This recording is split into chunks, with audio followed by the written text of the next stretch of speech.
ഇപ്പോൾ നമ്മൾ plywood choose ചെയ്യുമ്പം വീട്ടിലേറ്റ ആവശ്യത്തിന് കേട്ടോ, നോർമലല്ല, കൊമേഴ്സ്യലല്ല, വീട്ടാവശ്യങ്ങൾക്ക് വേണ്ടിയിട്ട് നമ്മൾ ചൂസ് ചെയ്യുമ്പം ശ്രദ്ധിക്കേണ്ട കാര്യങ്ങൾ എന്തൊക്കെയാണ്?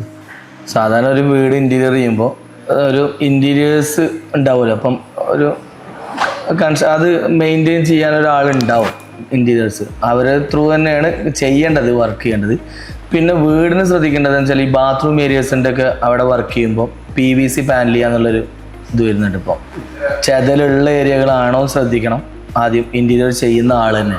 നമ്മൾ ആദ്യം ചൂസ് ചെയ്യുമ്പോൾ പറയുന്നുണ്ട്, നമ്മുടെ ഭാഗത്ത് ഒപ്പീനിയൻ കൊടുക്കലുണ്ട്, പക്ഷേ ഇൻറ്റീരിയേഴ്സ് ഒന്നുകൂടി വീട്ടുകാരോടൊക്കെ ചോദിച്ച് മനസ്സിലാക്കിയിട്ട് ഈ വീട് നിർമ്മിക്കുമ്പോൾ തന്നെ മനസ്സിലാവില്ല ചെതലുള്ള ഭാഗങ്ങളുണ്ടോ, പൊതിൽ ഈ നനവുള്ള ഏരിയകളുണ്ടോ എന്നൊക്കെ നോക്കിയിട്ട് ആ ഭാഗങ്ങളിലൊക്കെ PVC പാനൽ ചെയ്യാൻ പറയും. എന്നിട്ട് പ്ലൈവുഡ്. പിന്നെ ഓരോ കാറ്റഗറി, അപ്പം TV യൂണിറ്റ് കാര്യങ്ങൾക്കൊന്നും അത്ര വലിയ ഗ്രേഡ് യൂസ് ചെയ്യണമെന്നില്ല, 303 തന്നെ മറൈൻ ഗ്രേഡ് യൂസ് ചെയ്താലും മതി. കോട്ട് കാര്യങ്ങൾക്കൊക്കെ വരുമ്പോഴാണ് 710 ഗ്രേഡ്, അലമാരകൾ ഇതൊക്കെ വരുമ്പോൾ 710 ഗ്രേഡ്.